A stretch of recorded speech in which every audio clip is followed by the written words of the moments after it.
ओम नमो भगवते वासुदेवाय नमः। हे प्रिय कृष्ण भक्तों, हे प्रिय भागवत भक्तों, हे प्रिय राधे कृष्ण भक्तों, आज हम श्री गर्ग संहिता के वृंदावन खंड के 5वें अध्याय में प्रवेश करेंगे। अभी तक आपने वृंदावन का महत्व, वृंदावन का महात्म्य, गिरिराज भगवान गिरिराज पर्वत का वृंदावन में स्थापना कैसे हुई, उत्पत्ति कैसे हुई, कैसे वो यहाँ पर आए, और श्री बलराम और कृष्ण जी की लीलाओं का वर्णन आदि कथा श्रवण की।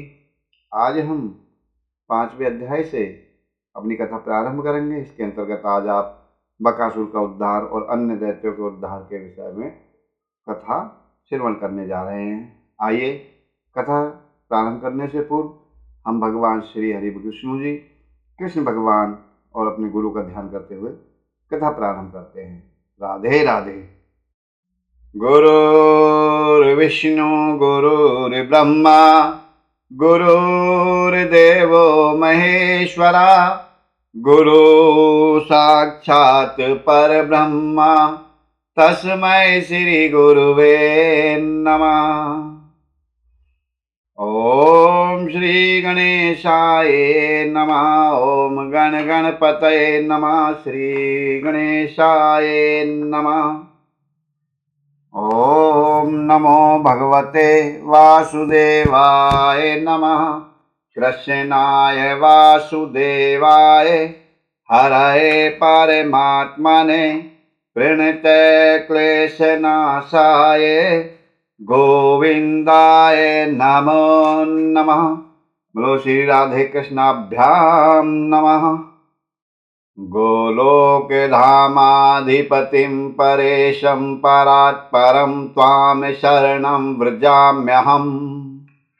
ओम श्री राधे कृष्णाय नमः। श्री नारद जी कहते हैं, एक दिन बलराम तथा ग्वाल बालों के साथ बछड़े चराते हुए श्री हरि ने यमुना के निकट आए हुए बकासुर को देखा। वह श्वेत पर्वत के समान ऊंचा दिखाई देता था। बड़ी बड़ी टांगें और मेघ गर्जन के समान ध्वनि। उसे देखते ही ग्वाल बाल डर के मारे इधर उधर भागने लगे।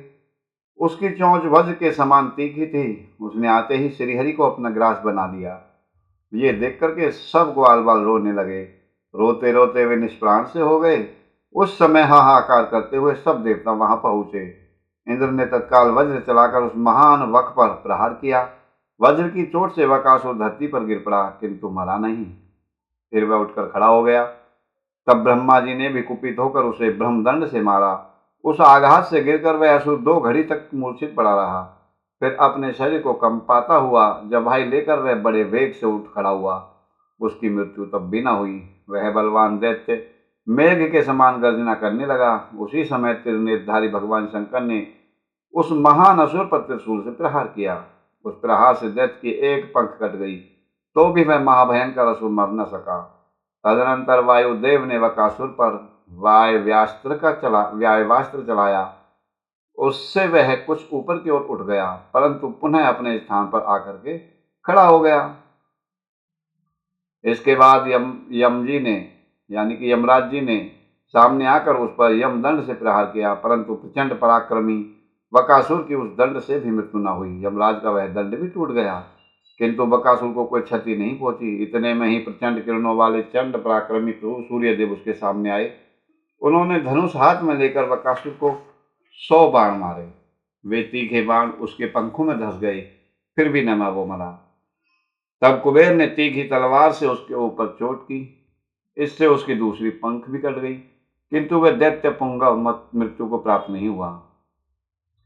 इसके बाद सोम देवता ने उस महावक पर निहारास्त्र का प्रयोग किया। उसके प्रहार से शीत पीड़ित हो बकासुर मूर्छित हो गया, किंतु मरा नहीं। फिर उठकर खड़ा हो गया। अब अग्नि देवता ने उस पर आग्नेयास्त्र का प्रहार किया। इससे उसके रोए रोए तक जल गए, परंतु उस महादुष्ट दैत्य की मृत्यु न हुई। इसके पश्चात जल के स्वामी वरुण ने उसको पास से बांधकर धरती पर घसीटा। घसीटने से वह महापापी असुर छत विक्षत तो हो गया, किंतु मरा नहीं। तदनंतर वेगशालिनी भद्रकाली ने आकर उस पर गदा से प्रहार किया। गदा के प्रहार से मूर्छित होकर के वह बकासुर अत्यंत वेदना के कारण सुध-बुध खो बैठा। उसके मस्तक पर चोट पहुंची थी, तथापि वह अपने शरीर को कंपाता और फड़फड़ाता हुआ फिर खड़ा हो गया और वह महादुष्ट दैत्य धीरता पूर्वक सम्रांगण में स्थित हो मेघों की भांति गर्जना करने लगा। उस समय शक्तिधारी स्कंद ने बड़ी उतावली के साथ उसके ऊपर अपनी शक्तियां चलाई। उसके प्रहार से वह पक्षी प्रवर असुर की एक टांग टूट गई, किंतु वह मरा नहीं। तदनंतर विद्युत की गड़गड़ाहट के समान गर्जना करते हुए उस दैत्य ने सहसा क्रोधपूर्वक धावा किया और अपनी तीखी चोंच से मार मार कर सब देवताओं को खदेड़ दिया। आकाश में आगे आगे देवता भाग रहे थे और पीछे से बकासुर उन्हें खदेड़ रहा था। इसके बाद वह दैत्य पुनः वहीं लौट आया और समस्त दिग्मंडल को अपने सिंहनाद से निनादित करने लगा। उस समय समस्त देव ऋषियों और ब्रह्म ऋषियों तथा द्विजों ने श्री नंदन को शीघ्र ही सफल आशीर्वाद प्रदान किया। उसी समय श्री कृष्ण जी ने बकासुर के शरीर के भीतर ही अपने ज्योतिर्मय दिव्य देह को बढ़ाकर विस्तृत कर लिया, अपना शरीर का आकार बढ़ा दिया। फिर तो उस महावक का कंठ फटने लगा और उसने सहसा श्री कृष्ण को बाहर उगल दिया। फिर तीखी चोंच से श्री कृष्ण को पकड़ने के लिए जब वह महापापी आगे आया, उनके पास आया, तब श्री कृष्ण ने झपट कर उसकी पूंछ पकड़ ली और उसे पृथ्वी पर दे दे के मारा, किंतु वह पुनः उठ उठ कर चोंच फैलाए उनके सामने खड़ा हो जाता।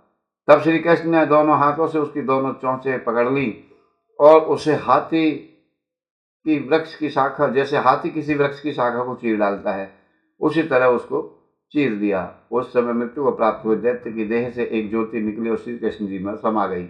फिर तो देवता जय जयकार करते हुए दिव्य पुष्पों की वर्षा करने लगे। तब समस्त ग्वाल बाल आश्चर्यचकित हो सब ओर से आकर श्री कृष्ण से लिपट गए और बोले, हे सखे, आज तो तुम मौत के मुंह से कुशलतापूर्वक निकल आए। इस प्रकार बकासुर को मारने के पश्चात बछड़ों को आगे करके श्री कृष्ण बलराम और ग्वाल बालों के साथ गीत गाते हुए सहर्ष राजभवन में लौट आए। परिपूर्णतम परमात्मा श्री कृष्ण के इस पराक्रम पूर्ण चरित्र का घर लौटे हुए ग्वाल बालों ने विस्तार पूर्वक वर्णन किया। उसे सुनकर समस्त गोप अत्यंत विस्मित हुए। बहुलाश ने पूछा, देव ऋषि, यह बकासुर पूर्व काल में कौन था और किस कारण से उसको बगुले का शरीर प्राप्त हुआ? वह पूर्ण ब्रह्म सर्वेश्वर श्री कृष्ण में लीन कैसे हो गया? यह कितने सौभाग्य की बात है उसके लिए। श्री नारद जी ने कहा, हे नरेश्वर, हैग्रीव नामक दैत्य के एक पुत्र था जो उत्कल नाम से प्रसिद्ध हुआ था। उसने सम्रांगण में देवताओं को परास्त करके देवराज इंद्र के छत्र को छीन लिया था। उस महाबली दैत्य ने और भी बहुत से मनुष्यों तथा नरेशों की राज्य संपत्ति का अपहरण करके 100 वर्षों तक सर्व वैभव संपन्न राज्य का उपभोग किया। एक दिन इधर उधर विचरता हुआ दैत्य उत्कल गंगा सागर संगम पर सिद्ध मुनि जाजली की पर्णशाला के समीप गया। पर्णशाला बोलते कुटी। और पानी में बंसी डालकर बारंबार मछलियों को पकड़ने लगा।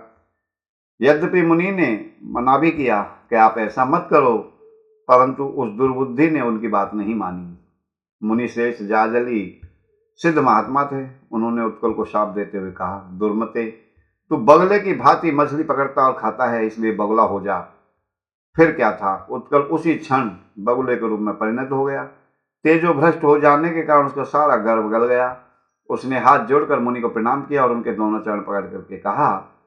उत्कल राक्षस बोला, हे मुनि, मैं आपके प्रचंड तपोबल को नहीं जानता था। जाजली जी, मेरी रक्षा कीजिए। आप जैसे साधु महात्माओं का संग तो उत्तम मोक्ष का द्वार माना गया है। जो शत्रु और मित्र में, मान और अपमान में, स्वर्ण और मिट्टी के ढेले में तथा सुख और दुख में भी संभाव रखते हैं, वे आप जैसे महात्मा ही सच्चे साधु हैं। हे मुनि, इस भूतल पर महात्माओं के दर्शन से मनुष्य का कौन कौन सा मनोरथ पूर्ण नहीं होता। ब्रह्म पद, इंद्र पद, सम्राट का पद तथा योग सिद्धि सब कुछ संतों की कृपा से सुलभ हो सकते हैं। हे मुनि श्रेष्ठ जाजले, आप जैसे महात्माओं से लोगों को धर्म अर्थ और काम की प्राप्ति हुई है, तो क्या साधु पुरुषों की कृपा से तो साक्षात पूर्ण ब्रह्म परमात्मा भी मिल जाते हैं। श्री नारद जी कहते हैं, नरेश्वर, उस समय उत्कल की विनय युक्त बात सुनकर के वे जाजली मुनि प्रसन्न हो गए। इन्होंने 60,000 वर्षों तक तपस्या की थी। उन्होंने उत्कल से कहा। जाजली बोले, वैवस्त मनवंतर प्राप्त होने पर जब 28वें द्वापर का अंतिम समय बीतता होगा, उस समय भारतवर्ष के माथुर जनपद में, माथुर माने मथुरा जनपद में स्थित ब्रजमंडल के भीतर साक्षात परिपूर्णतम भगवान श्री कृष्ण वृंदावन में गोवत्स चलाते हुए विचरेंगे। उन्हीं दिनों तुम भगवान श्री कृष्ण में लीन हो जाओगे, इसमें संशय नहीं है। हिरण्याक्ष आदि दैत्य भगवान के प्रति वैर भाव रखने पर भी उनके परम पद को ही प्राप्त हो गए हैं। नारद जी कहते हैं, इस प्रकार बकासुर के रूप में परिणत हुआ उत्कल दैत्य जाजली के वरदान से भगवान श्री कृष्ण में लय हो गया था। संतों के संग से क्या नहीं सुलभ हो सकता, संत ही सत्संग है। अब मैं आपको अघासुर के उद्धार और उसके पूजन की परिचय देता हूँ। श्री नारद जी कहते हैं, राजन एक दिन ग्वाल बालों के साथ बछड़े चराते हुए श्री हरि कालिंदी के निकट अब किसी रमणीय स्थान पर बालोचित खेल खेलने लगे। बालोचित होते हैं बचपन के खेल। उसी समय अघासुर नामक महान दैत्य एक कोस लंबा शरीर धारण करके भीषण मुख को फैलाए वहां मार्ग में स्थित हो गया। दूर से ऐसा जान पड़ता था मानो कोई पर्वत खड़ा हो। वृंदावन में उसे देखकर सब ग्वाल बाल ताली बजाते हुए बछड़ों के साथ उसके मुंह में घुस गए। सबको लगा कि ये एक पर्वत है और ये गुफा है। उन सबकी रक्षा के लिए बलराम से ही श्री कृष्ण भी अघासुर के मुख में प्रविष्ट हो गए।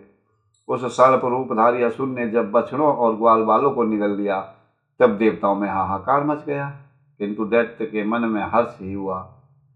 उस समय श्री कृष्ण ने अघासुर के उदर में अपने विराट स्वरूप को बढ़ाना आरंभ कर दिया। इसके अवरुद्ध हुए अघासुर के प्राण उसका मस्तक फोड़कर बाहर निकल गए। हे मिथिलेश्वर, फिर बालक और बछड़ों के साथ श्री कृष्ण अघासुर के मुख से बाहर निकले। जो बछड़े और बालक मर गए थे उन्हें माधव ने अपनी कृपा दृष्टि से देखकर जीवित कर दिया। अघासुर की जीवन ज्योति श्याम घन में विद्युत की भांति श्री श्याम जी में विलीन हो गई।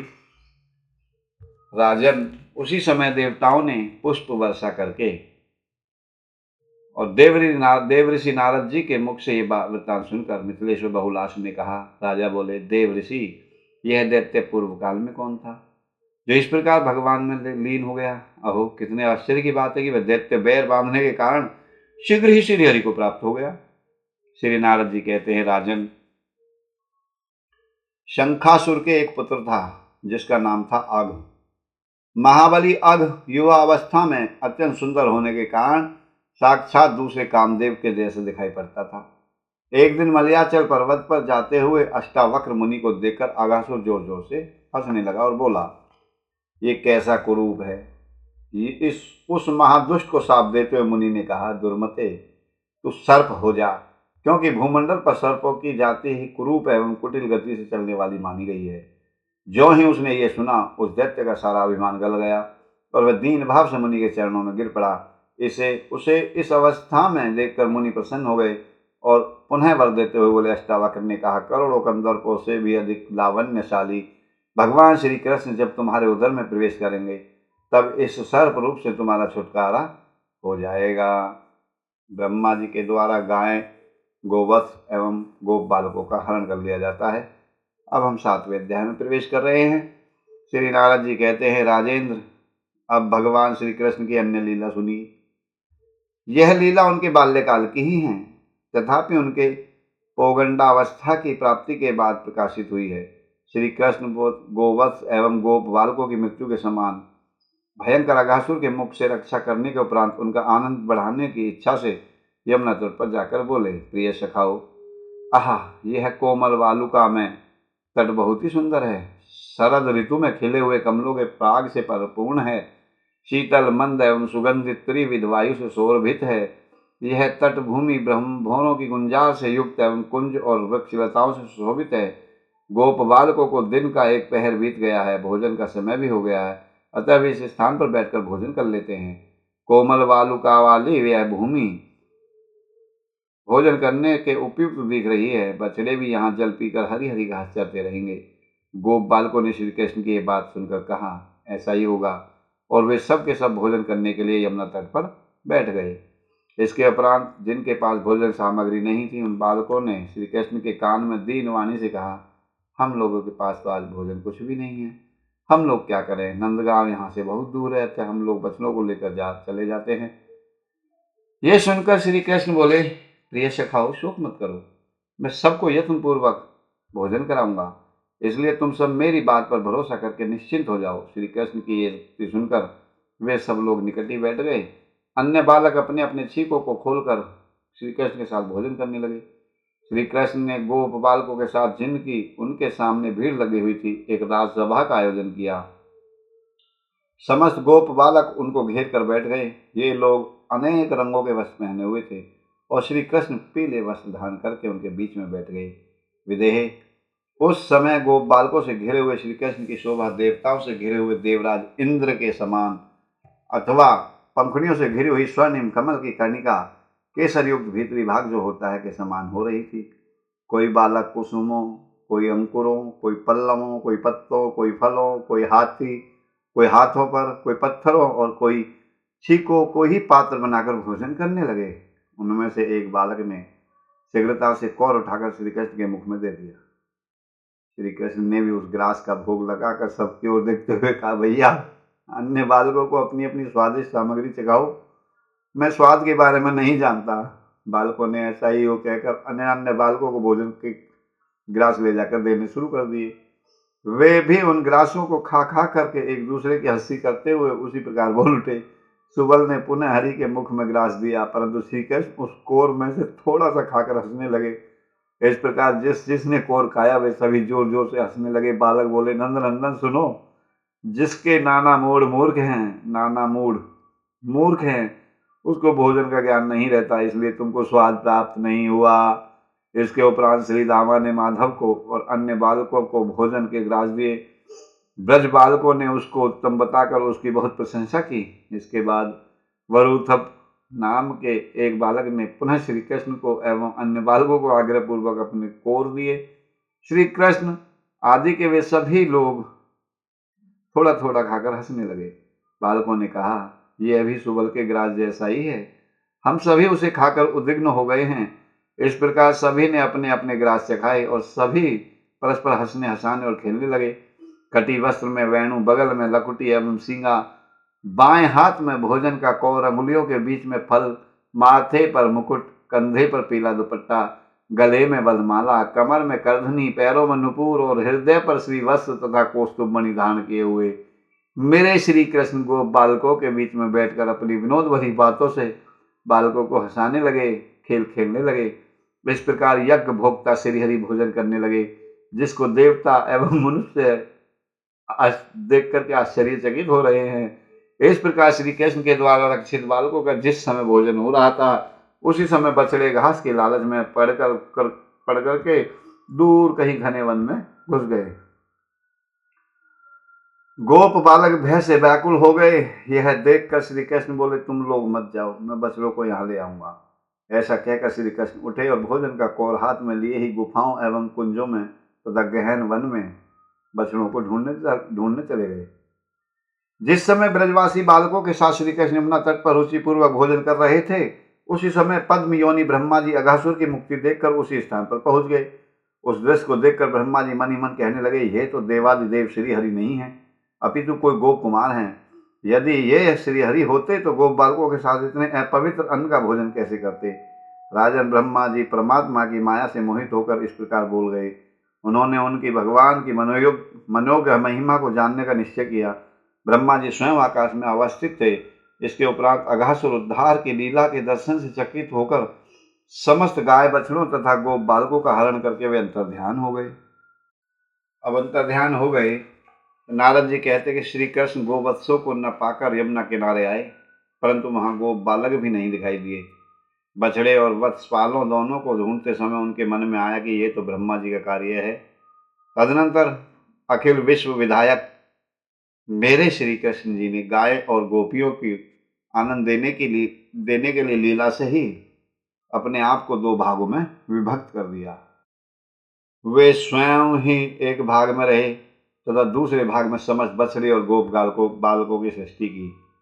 उन लोगों के जैसे शरीर, हाथ पैर आदि थे, जैसी लाठी सींगा आदि थे, जैसे स्वभाव और गुण थे, ऐसे आभूषण और वस्त्र आदि थे। भगवान श्री हरि ने अपने श्री विग्रह से ठीक वैसी ही सृष्टि उत्पन्न करके यह प्रत्यक्ष दिखला दिया कि यह अखिल विश्व श्री हरि विष्णु में है। श्री कृष्ण ने खेल ही खेल में आत्मस्वरूप गो बालकों के द्वारा आत्मस्वरूप गोवत्सों को चराया और सूर्यास्त होने पर उनके साथ नंदालय में पधारे। वे बछड़ों को उनके अपने अपने गोष्ठों में अलग अलग ले गए और स्वयं उन गोप बालकों के वेश में अन्य अन्य दिनों की भांति उनके घरों में प्रवेश किया। गोपियां वंशी की धुन सुनकर के आदर के साथ शीघ्रता से उठी और अपने अपने बालकों को प्यार से दूध पिलाने लगी। गायें भी अपने अपने बछड़ों को निकट आया देखकर रंभाती हुई उनको चाटने और दूध पिलाने लगी। आहा, गोपियां और गायें श्री हरि की माता बन गईं। गोप बालक एवं गोवत्स स्नेहाधिक्य के कारण पहले की अपेक्षा 4 गुने अधिक बढ़ने लगे।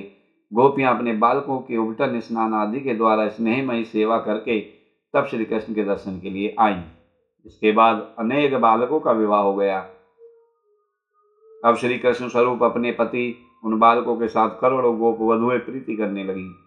इस प्रकार वत्स पालन के बहाने अपनी आत्मा की अपनी ही आत्मरक्षा द्वारा करते हुए श्री हरि को 1 वर्ष बीत गया।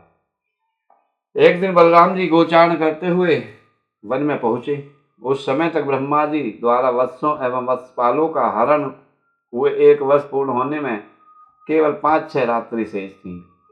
उस वन में स्थित पहाड़ की चोटी पर गाय चर रही थी। दूर से बछड़ों को घास चरते देख करके वे उनके निकट आ गईं और उनको चाटने तथा उनका अमृत तुल्य दूध पिलाने लगी। राजन, गोपों ने देखा कि गाय बछड़ों को दूध पिलाकर स्नेह के कारण गोवर्धन की तलहटी में ही कहीं रुक गई हैं। तब वे अत्यंत क्रोध में भरकर पहाड़ से नीचे उतरे और अपने बालकों को दंड देने के लिए शीघ्रता से वहां पहुंचे। परंतु निकट पहुंचते स्नेह के वशीभूत होकर गोपों ने अपने बालकों को गोद में उठा लिया। युवक अथवा वृद्ध सभी के नेत्रों में स्नेह के आंसू आ गए और वे अपने अपने पुत्र पौत्रों के साथ मिलकर वहां बैठ गए। शंकर बलराम जी ने इस प्रकार जब गोपों को प्रेम परायण देखा तब उनके मन में अनेक प्रकार के संदेह उठने लगे। उन्होंने मन ही मन कहा, आह, प्राय 1 वर्ष में ब्रज में क्या हो गया है, यह मेरी समझ में नहीं आ रहा है। दिन प्रतिदिन सबके हृदयों का स्नेह अधिक से अधिक बढ़ता जा रहा है। क्या यह देवताओं, गंधर्वों या राक्षसों की माया तो नहीं है? अब मैं समझता हूँ कि यह मुझे मोहित करने वाली कृष्ण की कोई माया से भिन्न और कुछ भी नहीं है।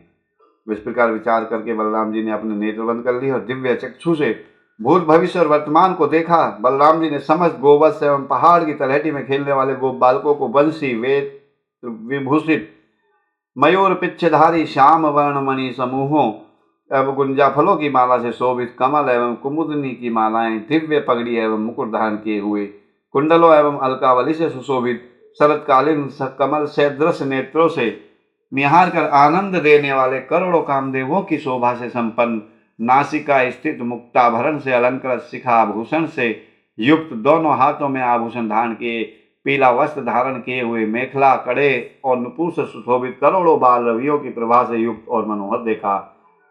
बलराम जी ने गोवर्धन से उत्तर की ओर एवं यमुना जी से दक्षिण की ओर स्थित वृंदावन में सब कुछ कृष्णमय देखा। सब कृष्ण हो रहा था, सब में कृष्णमय माहौल था। वे इस कार्य को ब्रह्मा जी और श्री कृष्ण का किया हुआ जानकर पुनः गोवत्सों एवं वत्सपालों का दर्शन करते हुए श्री कृष्ण बोले, ब्रह्मा, अनंत, धर्म, इंद्र और शंकर भक्ति युक्त होकर सदा तुम्हारी सेवा किया करते हैं। तुम आत्माराम, पूर्ण काम परमेश्वर हो। तुम शून्य में करोड़ों ब्रह्मांडों की सृष्टि करने में समर्थ हो।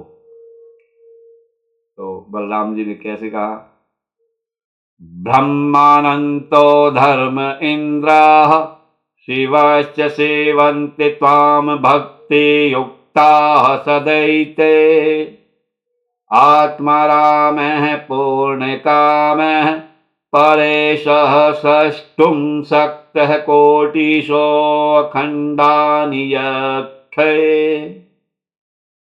श्री नारद जी ने कहा, जिस समय बलराम जी ऐसा कह रहे थे उसी समय ब्रह्मा जी वहां आए और उन्होंने गोवत्स एवं गोप बालकों के साथ बलराम जी एवं श्री कृष्ण जी के दर्शन किए। ओहो, मैं जिस स्थान पर गोवत्स एवं गोप बालकों को रख करके आया था वहां से श्री कृष्ण उनको ले आए हैं। ऐसा कहते हुए ब्रह्मा जी उस स्थान पर गए और वहां पर उन सबको पहले की तरह ही पाया। उन्होंने देखा कि जहां मैं गोप बालक और बछड़ों को छोड़ गया तो वे तो यहीं पर हैं। फिर गिरिराज की तलहटी में गोप बालक और बछड़े कहां से आए? सेम ऐसे ही वे मन ही मन कहने लगे, ओहो, कैसी विचित्रता है, ये लोग कहां से यहां आ गए और पहले की ही भांति श्री कृष्ण के साथ खेल रहे हैं। ये सब खेल करने में मुझे एक त्रुटि, जितना काल लगा, परंतु इतने में सब भूलोक में 1 वर्ष पूरा हो गया। तथापि सभी प्रसन्न भी हैं। कहीं किसी को इस घटना का पता ही नहीं चला। इस प्रकार से ब्रह्मा जी मोहातीत विश्व मोहन को मोहित करने गए, परंतु अपनी माया के अंधकार में वे स्वयं अपने शरीर को भी नहीं देख सके। गोप बालकों के हरण से जगतपति की तो कुछ हानि नहीं हुई, बल्कि श्री कृष्ण रूप सूर्य के सम्मुख ब्रह्मा जी के जुगनू से दिखने लगे। ब्रह्मा जी के इस प्रकार मोहित एवं जड़ीभूत हो जाने पर श्री कृष्ण ने कृपा पूर्वक अपनी माया को हटाकर उनको अपने स्वरूप का दर्शन कराया। भक्ति के द्वारा ब्रह्मा जी को ज्ञान नेत्र प्राप्त हुए। उन्होंने एक बार गोवत्स एवं गो बालक सबको श्री कृष्ण रूप में देखा। हे राजन, ब्रह्मा जी ने शरीर के भीतर और बाहर अपने सहित संपूर्ण जगत को विष्णु में देखा। इस प्रकार दर्शन करके ब्रह्मा जी तो जड़ता को प्राप्त हो गए और निश्चेत हो गए। ब्रह्मा जी को वृंदा देवी द्वारा अधिष्ठित वृंदावन में जहां तहां देखने वाली भगवान की महिमा देखने में असमर्थ जानकर श्रीहरि ने माया का पर्दा हटा लिया। तब ब्रह्मा जी नेत्र पाकर निद्रा से जगे हुए की भांति उठकर अत्यंत कष्ट से नेत्र खोलकर अपने सहित वृंदावन को देखने में समर्थ हुए। वहां पर वे उसी समय एकाग्र होकर दसों दिशाओं में देखने लगे और वसंतकालीन सुंदर लताओं से युक्त रमणीय श्री वृंदावन का उन्होंने दर्शन किया। वहां बाघ के बच्चों के साथ मृग शावक खेल रहे थे। बाज और कबूतर में, नेवले और सांप में वहां जन्मजात बैर भाव नहीं था। ब्रह्मा जी ने देखा कि एकमात्र श्री कृष्ण ही हाथ में भोजन का कौल लिए हुए प्यारे गोवत्सों को वृंदावन में ढूंढ रहे हैं। गोलोकपति साक्षात श्री हरि को गोपाल वेश में अपने को छिपाए हुए देखकर तथा ये साक्षात श्रीहरि हैं यह पहचान कर ब्रह्मा जी अपनी करतूत को स्मरण करके भयभीत हो गए। उन्होंने सोचा कि मैंने तो गोप बालक और बछड़ों का अपहरण कर लिया, अब न जाने श्रीहरि मेरा क्या करेंगे। राजन, उन चारों ओर प्रज्वलित दिखने वाले श्री कृष्ण को प्रसन्न करने के लिए ब्रह्मा जी अपने वाहन से उतरे और लज्जा के कारण उन्होंने सिर नीचा कर लिया। वे भगवान को प्रणाम करते हुए और प्रसन्न हो यह कहते हुए धीरे धीरे उनके निकट पहुंचे, हे भगवान। ये और भगवान को अपनी आंख से झरते हुए हर्ष के आंसुओं का अर्घ देकर दंड की भांति वे भूमि पर गिर पड़े। भगवान श्री कृष्ण ने ब्रह्मा जी को उठाकर आश्वस्त किया और उनका इस प्रकार स्पर्श किया जैसे कोई प्यारा अपने प्यारे का स्पर्श करता है, जैसे कोई पारिवारिक जन प्यारे जन आपस में गले मिलते हैं। तत्पश्चात वे सुधा सिक्त दृष्टि से उसी सुंदर भूमि पर दूर खड़े देवताओं की ओर देखने लगे। तब वे सभी उच्च स्वर से जय जयकार करते हुए उनका स्तवन करने लगे, साथ साथ प्रणाम भी करने लगे। श्री कृष्ण की दया दृष्टि पाकर सभी आनंदित हुए और उनके प्रति आदर से भर गए। ब्रह्मा जी ने भगवान को उस समय उस स्थान पर देखकर भक्ति युक्त मन से हाथ जोड़कर प्रणाम किया और रोमांचित होकर दंड की भांति वे भूमि पर गिर पड़े। वे गदगद वाणी से श्री भगवान जी का स्तवन करने लगे। फिर ब्रह्मा जी ने श्री हरि कृष्ण जी की स्तुति की। ब्रह्मा जी ने कहा, कृष्णाय मेघवपुषे चंपलांबराय पेयोषमिष्टवचनाय परात्पराय वंशीधराय शिखि चंद्रकयान्विताय देवाय भ्रात सहिताय नमोस्तु तस्मै। ब्रह्मा जी बोले, मेघ की सी कांति से युक्त विद्युत वर्ण का वस्त्र धारण करने वाले, अमृत तुल्य मीठी वाणी बोलने वाले, परात पर वंशीधारी मयूर पिच को धारण करने वाले भगवान श्री कृष्ण को उनके भ्राता बलराम सहित मेरा प्रणाम है। श्री कृष्ण, आप साक्षात स्वयं पुरुषोत्तम पूर्ण परमेश्वर प्रकृति से अतीत श्री हरि हैं। हम देवता जिनके अंश और कलावतार हैं, जिनकी शक्ति से हम लोग क्रम से विश्व की सृष्टि पालन एवं श्रृंगार करते रहते हैं, उन्हीं आपने साक्षात कृष्ण के रूप में अवतरण होकर के धराधाम पर नंद का पुत्र होना स्वीकार किया। आप प्रधान गोप बालकों के साथ गोप वेश से वृंदावन में गोचारण करते हुए विराज रहे हैं। करोड़ों कामदेव के समान रमणीय तेजों में कौस्तुभधारी श्यामवर्ण पीत वस्त्रधारी वंशीधर ब्रजेश राधिकापति निकुंज विहारी परम सुंदर श्रीहरि को मैं प्रणाम करता हूँ, जो मेघ से निर्लिप्त आकाश के समान प्राणियों की देह में क्षेत्रज्ञ रूप से स्थित हैं, जो अधियज्ञ एवं चैत्य स्वरूप हैं, जो माया रहित हैं और जो निर्मल भक्ति एवं प्रबल वैराग्य आदि भावों से प्राप्त होते हैं। उन आदि देव श्री हरि की मैं वंदना करता हूँ।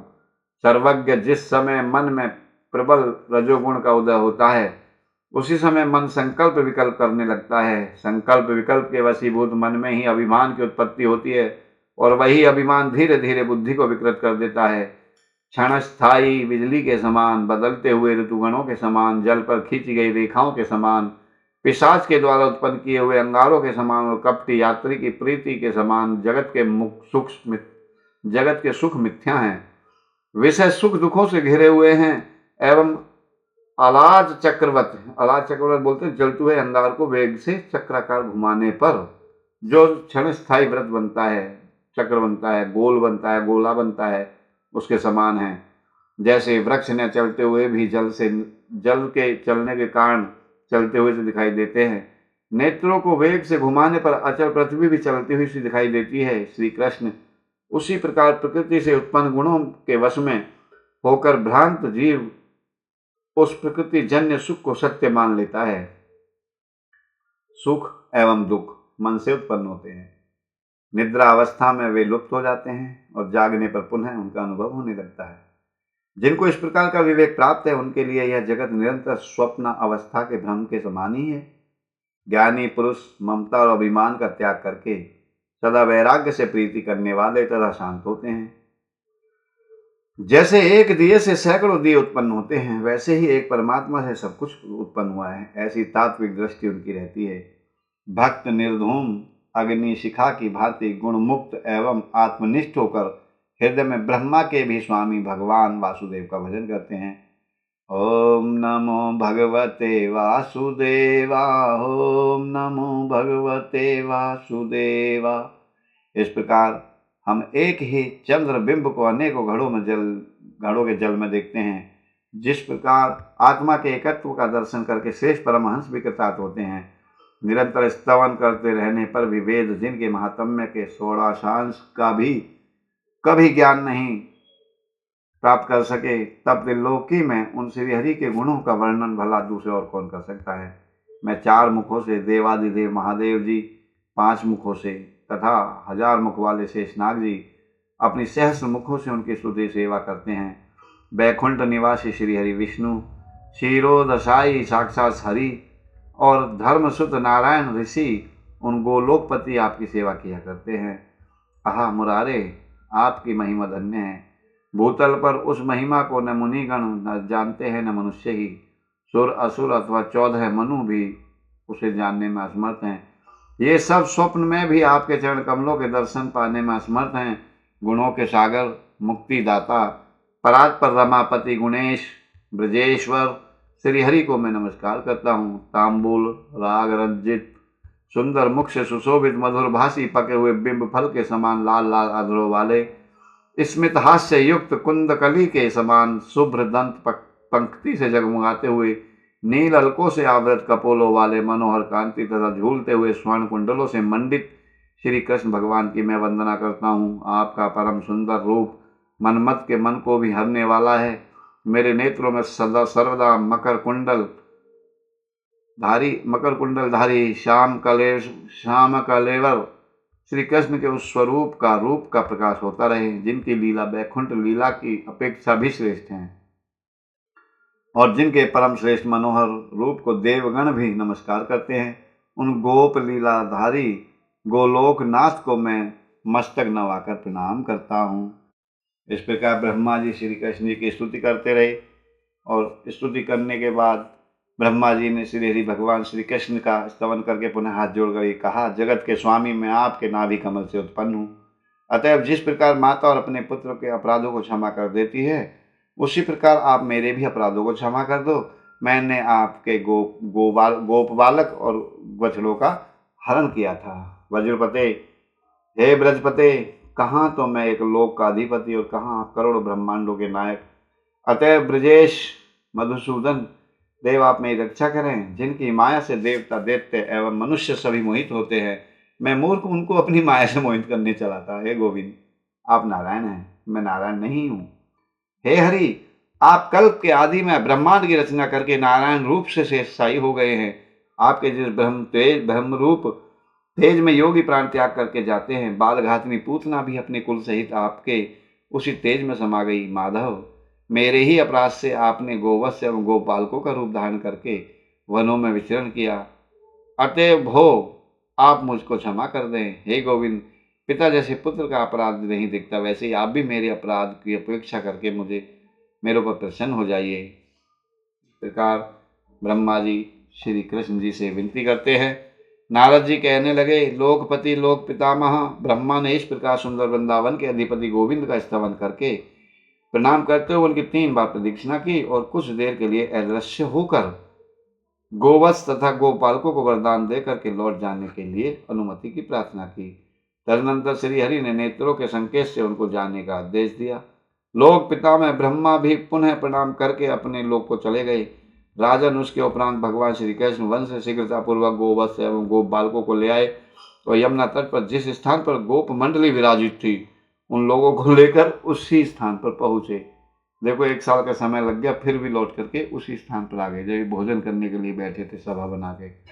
गोवत्सों के साथ लौटे हुए श्री कृष्ण को देखकर उनकी माया से विमोहित गोपों ने उतने समय को आधे क्षण जैसा समझा। वे लोग गोवत्सों के साथ आए हुए श्री कृष्ण से कहने लगे, आप शीघ्रता से आकर भोजन करें। प्रभु, आपके चले जाने के कारण किसी ने भी भोजन नहीं किया। इसके उपरांत श्री कृष्ण ने हंसकर बालकों के साथ भोजन किया और बालकों को अजगर का चमड़ा दिखाया। तदनंतर बलराम जी के साथ गोपों से घिरे हुए श्री कृष्ण वत्स वृंद को आगे करके धीरे धीरे ब्रज को लौट आए। सफेद चितकबरे, लाल, पीले, धूम्र एवं हरे आदि अनेक रंग और स्वभाव वाले गोवत्सों को आगे करके धीरे धीरे सुखद में गोष्ठ में लौटते हुए गोप मंडली के बीच श्री नंदनंदन की मैं वंदना करता हूँ। राजन, श्री कृष्ण के विरह में जिनको क्षण भर का समय युग के समान लगता है, उन्हीं के दर्शन से उन गोपियों को आनंद प्राप्त हुआ है। बालकों ने अपने अपने घर जाकर गोष्ठों में अलग अलग बछड़ों को बांधकर अघासुर वध एवं श्री हरि द्वारा हुई आत्मरक्षा के वृत्तांत के वर्णन अपने अपने माता पिता को सुनाए। आइए अब हम भगवान श्री कृष्ण जी की इस कथा को यहीं विराम देते हैं और आरती करते हैं। आरती युगल किशोर की कीजे, तन मन धन न्यौछावर कीजे। आरती युगल किशोर की कीजे, तन मन धन न्यौछावर कीजे। गौर श्याम मुख निरखन लीजे, हरि का स्वरूप नयन भर पीजे। गौर श्याम मुख निरखन लीजे, हरि का स्वरूप नयन भर पीजे। तन मन धन न्यौछावर कीजे, आरती युगल किशोर की कीजे। रवि शशि कोटि बदन की शोभा, ताहि निरख मेरो मन है लोभा। रवि शशि कोटि बदन की शोभा, ताहि निरख मेरो मन लोभा। तन मन धन न्यौछावर कीजे, आरती युगल किशोर की कीजे। ओढ़े नील पीत पट सारी, कुंज बिहारी गिरिवर धारी। ओढ़े नील पीत पट सारी, कुंज बिहारी गिरिवर धारी। तन मन धन न्यौछावर कीजे, आरती युगल किशोर की कीजे। आरती श्री युगल किशोर की कीजे। फूलन सेज फूल की माला, रत्न सिंहासन बैठे नंद लाला। फूलन सेज फूल की माला, रतन सिंहासन बैठे नंद लाला। तन मन धन न्यौछावर कीजे, आरती युगल किशोर की कीजे। आरती युगल किशोर की कीजे। कंचन थाल कपूर की बाती, हरि आए निर्मल भई छाती। कंचन थाल कपूर की बाती, हरि आए निर्मल भई छाती। तन मन धन न्यौछावर कीजे, आरती युगल किशोर की कीजे। आरती युगल किशोर की कीजे। श्री पुरुषोत्तम गिरवर धारी, आरती करे सकल नर नारी। श्री पुरुषोत्तम गिरवर धारी, आरती करे सकल नर नारी, तन मन धन न्योछावर कीजे। आरती युगल किशोर की कीजे, आरती युगल किशोर की कीजे। नंद नंदन ब्रज भान किशोरी, परमानंद स्वामी अविचल जोड़ी। नंद नंदन ब्रज भान किशोरी, परमानंद स्वामी अविचल जोरी। तन मन धन न्योछावर कीजे, आरती युगल किशोर की कीजे। आरती युगल किशोर की कीजे। बोलो श्री युगल सरकार की जय। बाके बिहारी लाल की जय। राधा रमण सरकार की जय। एक और आरती युगल सरकार जी की है। आरती प्रीतम प्यारी की, के बनवारी नथवारी की। आरती प्रीतम प्यारी की, के बनवारी नथवारी की। दोहन सिर कनक मुकुट झलके, दोहन रुति कुंडल भले हलके।